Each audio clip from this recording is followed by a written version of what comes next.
안녕하세요. 주님이 큰 기쁨이 되시는 여러분을 만나게 돼서 정말 반갑습니다. 저는 주님의 기쁨이 되시는 성문교회 고등부를 섬기는 노현교 선생님입니다.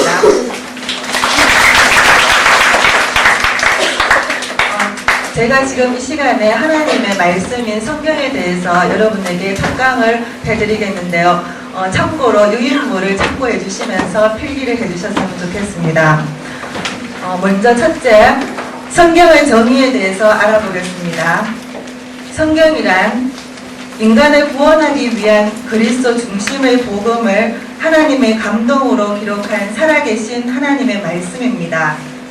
성경은 하나님의 감동을 받은 나라와 직업이 다른 40여 명의 사람들에 의해서 히브리어와 헬라어로 주전 1500년경부터 주 100여 년까지 약 1600여 년에 걸쳐서 세워졌습니다.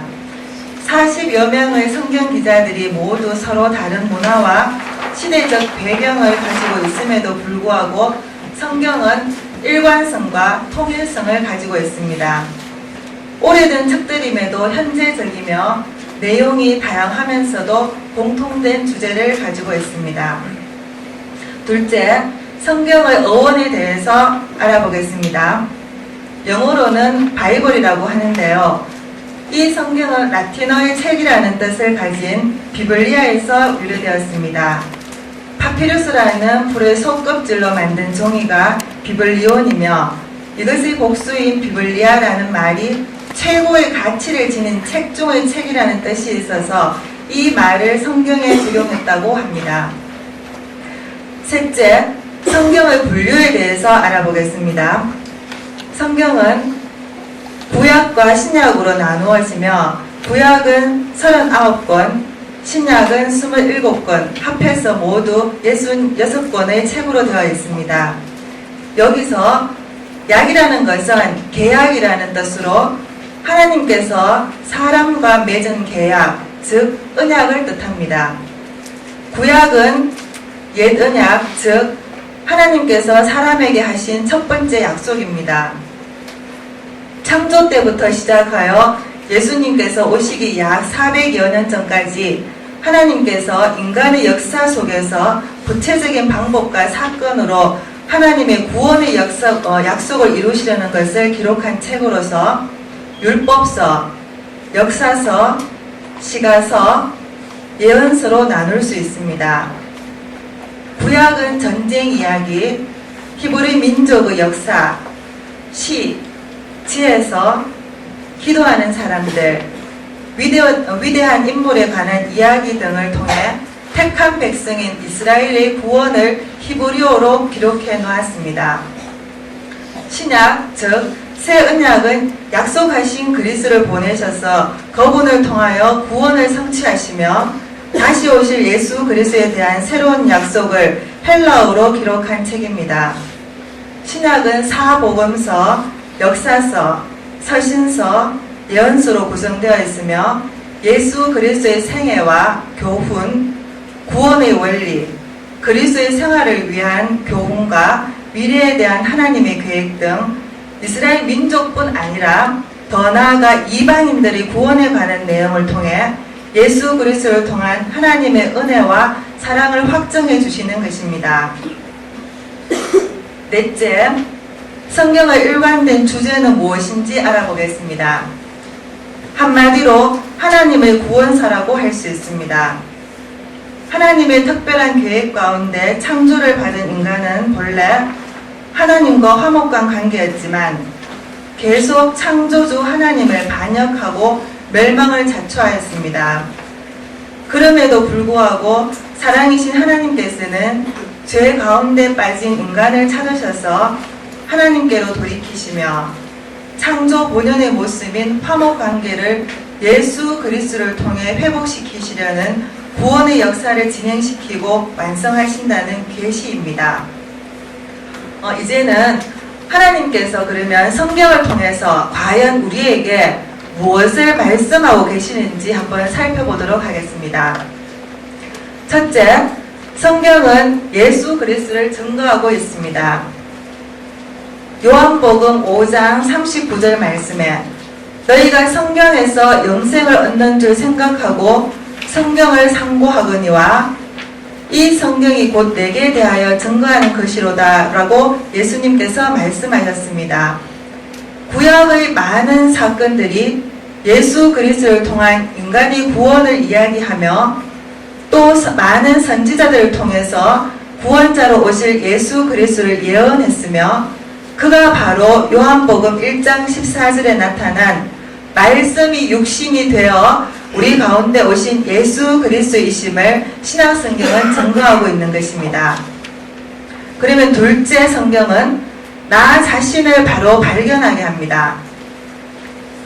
창세기 1장 27절에서 28절 말씀에 하나님이 자기 형상 곧 하나님의 형상대로 사람을 창조하시되 남자와 여자를 창조하시고 하나님이 그들에게 복을 주시며 그들에게 이르시되 생육하고 번성하여 땅에 충만하라. 땅을 정복하라. 바다의 고기와 공중의 새와 땅에 움직이는 모든 생물을 다스리라 하시니라 라고 하셨습니다. 이처럼 성경을 통하여 우리 자신은 하나님께서 특별히 만드신 하나님의 귀중한 사랑의 창작품임을 깨닫게 됩니다. 그랬던 우리 인간이 불복종함으로 하나님과의 관계가 깨어져 죽음에 이르렀고 이러한 죄인에게 가까이 다가오신 예수 그리스도 안에서 새 생명을 얻어 우리는 새로운 피조물로 태어나 하나님의 자녀가 될 수 있음을 알게 합니다. 셋째, 성경은 그리스도인에 대하여 하나님의 목적을 깨닫게 하십니다. 에베소서 2장 10절 말씀에 우리는 그의 만드신 바라 그리스도 예수 안에서 선한 일을 위하여 지으심을 받은 자니 이 일은 하나님이 전에 예비하사 우리로 그 가운데서 행하게 하려 하심이라고 쓰여 있습니다. 하나님께서는 예수 그리스도 안에서 새롭게 태어난 우리들의 가치와 우리를 향하신 계획과 목적, 축복이 무엇인지 성경에 나타내 주셨고 또 우리가 어떤 삶을 살아야 하는지를 성경을 통해 깨달을 수 있도록 하셨습니다. 이런 성경은 각 책마다 장과 절로 구분되어 있어서 성경을 암송하고 공부하기 편리하게 되어 있습니다. 좀 더 쉽게 성경을 찾으시기 위해서 우리가 성경책 앞에 있는 성경 목록을 외우시면 도움이 됩니다. 좀 더 구체적인 것은 나누어 드린 유인물을 참고해 주시기 바랍니다. 그럼 여러분들과 함께 제가 좋아하는 성경 몇 군데를 직접 찾아보도록 하겠습니다. 근데 지금 우리 친구들은 성경책을 이 시간에 가지고 있지 않아서 제가 그냥 성경을 읽어드리겠습니다. 먼저 구약 성경 이사야서 53장 5절과 6절입니다. 그가 찔림은 우리의 허물을 인하며 그가 상함은 우리의 죄악을 인함이라. 그가 징계를 받음으로 우리가 평화를 누리고 그가 채찍을 맞음으로 우리가 나음을 입었도다. 우리는 다 양 같아서 그릇 행하여 각기 제 길로 갔거늘 여호와께서는 우리 무리의 죄악을 그에게 담당시키셨도다. 이제 신약 성경을 한번 읽어드리겠습니다. 갈라디아서 2장 20절입니다. 내가 그리스도와 함께 십자가에 못 박혔나니 그런즉 이제는 내가 산 것이 아니요 오직 내 안에 그리스도께서 사신 것이라. 이제 내가 육체 가운데 사는 것은 나를 사랑하사 나를 위하여 자기 몸을 버리신 하나님의 아들을 믿는 믿음 안에서 사는 것이라. 수고하셨습니다. 이 시간에는 제가 성경 말씀을 통하여 하나님께서 저를 어떻게 인도해 주셨는지를 여러분과 함께 나누는 시간을 갖고자 합니다. 하나님은 저를 불러내셨습니다. 유학자이신 완고한 아버지와 불교 신자이셨던 어머니의 품에서 저를 택하여 하나님의 딸로서 약속하시는 언약을 지금도 이루어 가시는 분이십니다. 제가 예수님을 처음 소개받은 것은 소선여중이라는 크리스찬 학교에 입학하면서였습니다. 수요 첫 시간과 성경 공부 시간에 하나님과 예수님에 대해서 듣게 된 것입니다. 처음에 참 이상하였습니다. 도무지가 논리적이지도 않은 창조설과 죄인이라는 개념이 이해되지 않았습니다. 그리고 주위에 교회에 다닌다는 친구들을 보니 좀 한심하게 느껴졌습니다. 남자 이야기나 하고 끼리끼리 몰려다니며 시시대는 모습이 영 저를 불편하게 만들었습니다. 저는 어려서부터 책 읽기를 좋아하고 논리적인 사고의 정도가 아니면 아예 쳐다도 보지 않는 소위 모범생이고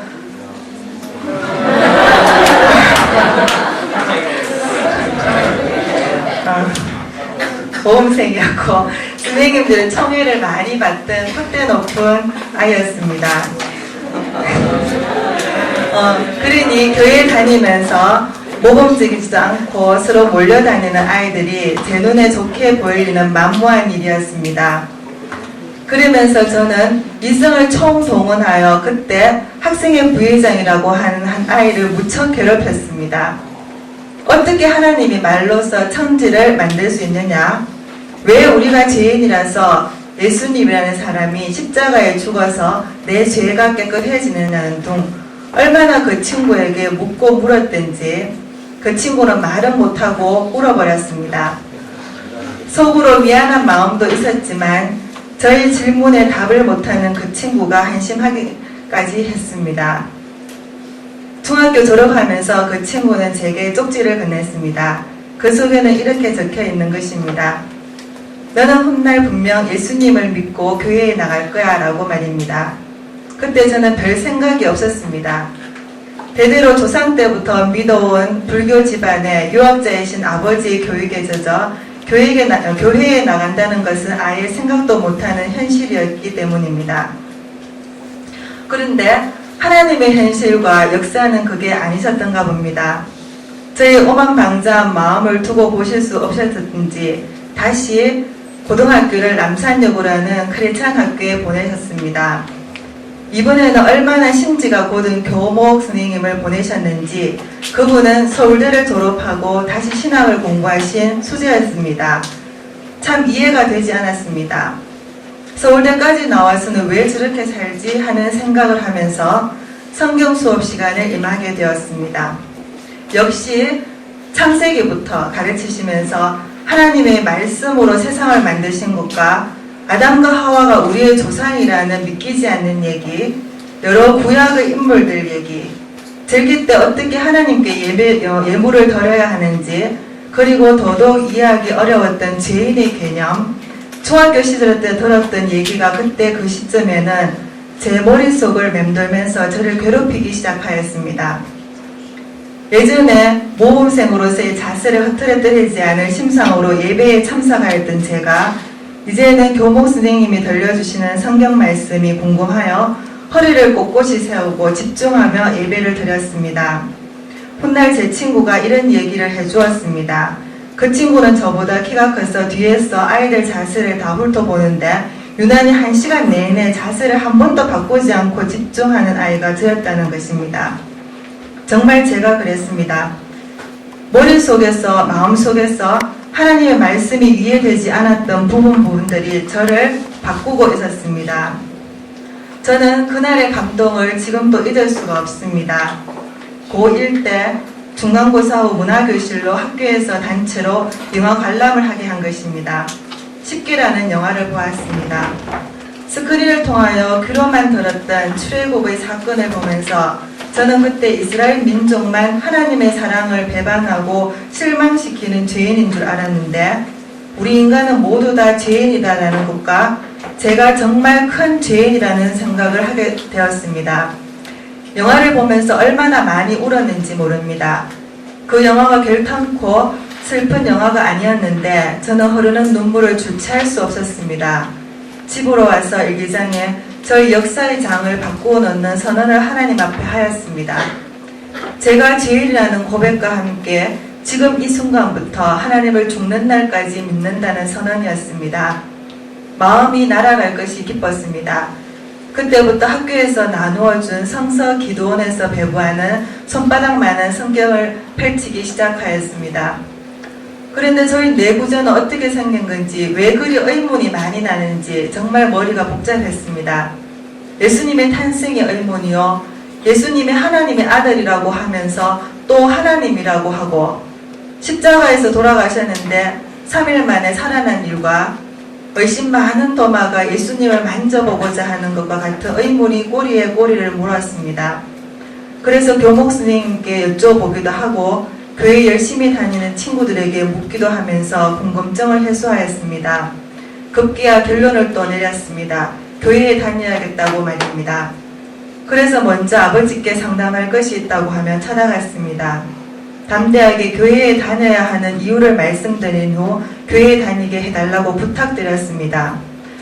아버지께서는 몇 가지 질문을 하시고는 2가지를 덧붙이셨습니다. 한번 택한 종교는 절대로 바꾸면 안 된다는 것과 가족 모두의 동의가 있어야만 교회에 다닐 수 있다는 조건이셨습니다. 그래서 어머니부터 형제들 모두에게 허락을 받고 저는 설레는 마음으로 동네에 있는 교회의 학교 선배의 손을 잡고 첫 발걸음을 옮겼습니다.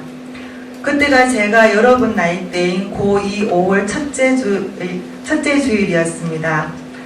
떨리는 마음 반, 행복한 마음 반으로 학생의 첫 예배를 드렸습니다. 그때의 설교가 믿음의 조상 아브라함에 대한 말씀이셨습니다. 제 마음에 나도 아브라함처럼 믿음의 조상이 되게 해달라고 못하는 기도지만 간절히 했습니다. 그런데 이상하게 아브라함에게 하나님이 축복하신 약속을 저도 구하는 믿음이 생기기 시작했습니다. 저를 지금 이 자리까지 이끌어내신 하나님의 손길을 생각하면서 저를 우리 가문의 믿음의 조상으로 세우시려고 부르셨다는 확신을 하게 되었습니다. 이제부터 기도라는 매체를 통하여 성경 말씀에 대한 궁금증을 해결하기 시작하였습니다.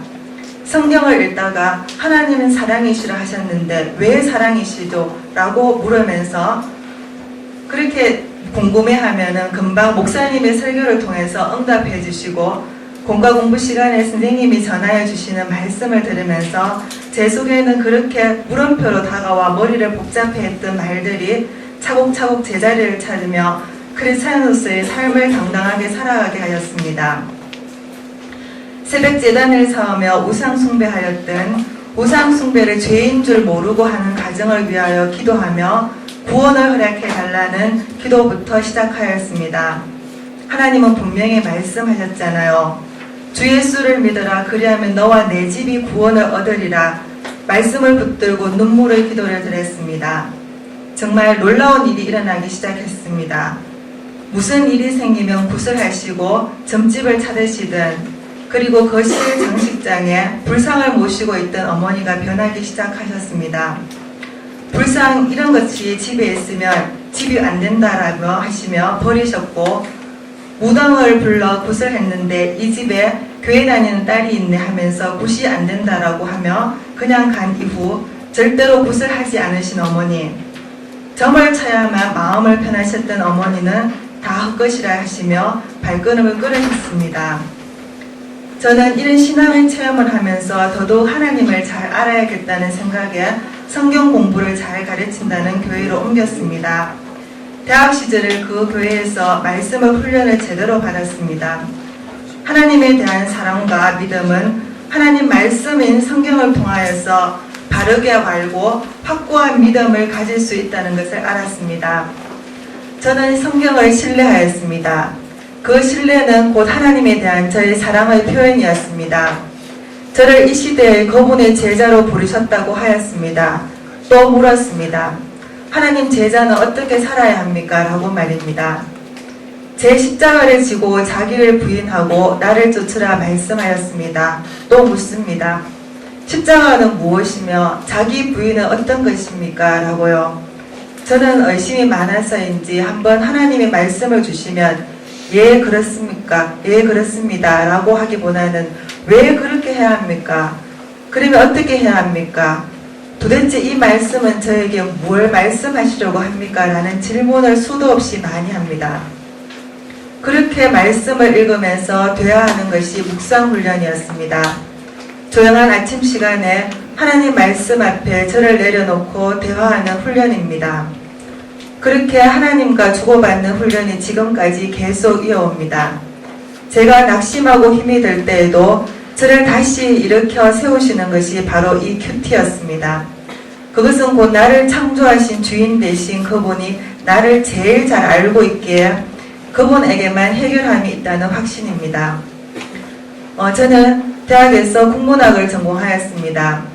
이 죄 많은 인간사에 아름다운 글, 심금을 울릴 만한 영양소가 있는 글을 쓰리라 하면서 어릴 적부터 꿈꿔왔던 국문과에 입학하였습니다. 그런데 제 머리를 하얗게 만든 교수님의 한 말씀 때문에 저는 대학원에서 국어학을 전공하게 되었습니다.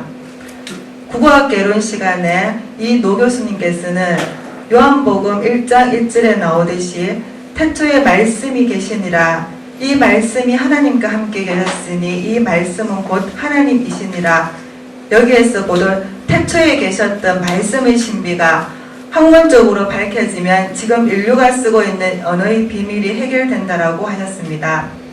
그때부터 저는 개통론에 관심을 보이면서 요한복음의 말씀과 창세기의 바벨탑 사건 이전에 구원이 하나였다는 말씀을 붙들고 비전을 품고 공부하였습니다.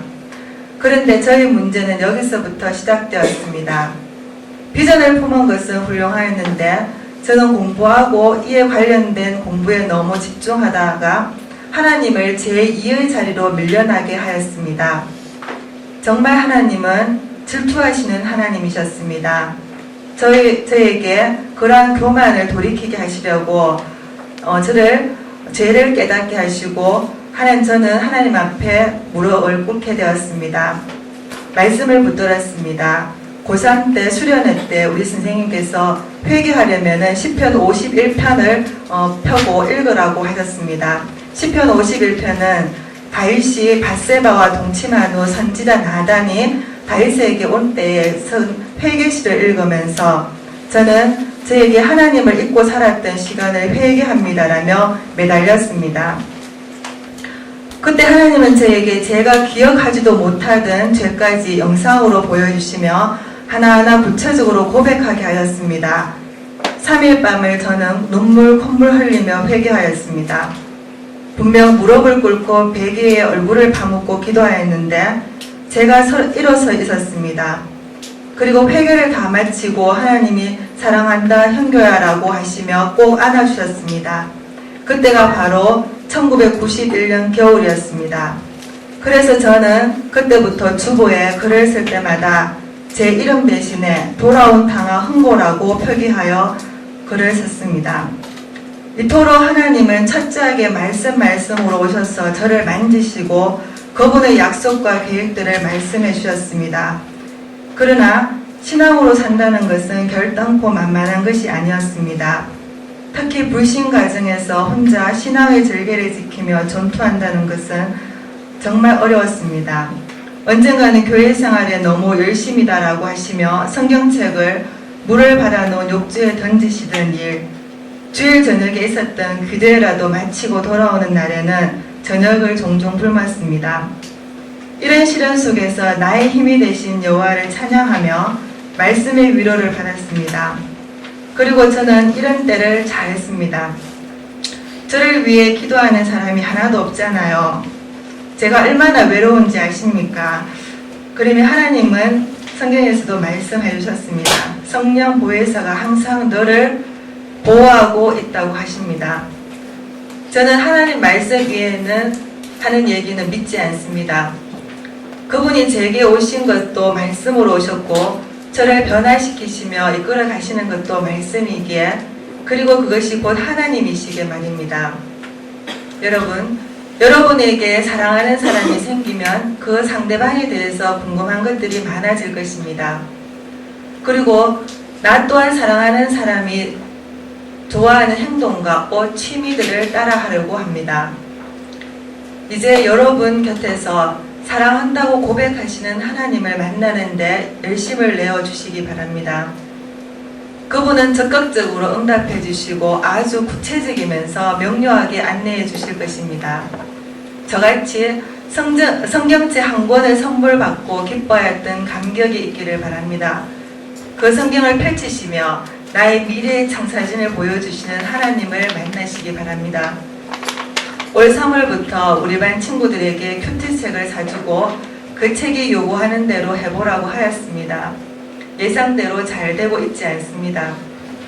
그러나 저는 매달 그 책을 사줍니다. 그리고 또 god변합니다. 언젠가는 꼭 말씀 앞에 앉아 울고 웃을 아이들을 보기 때문입니다.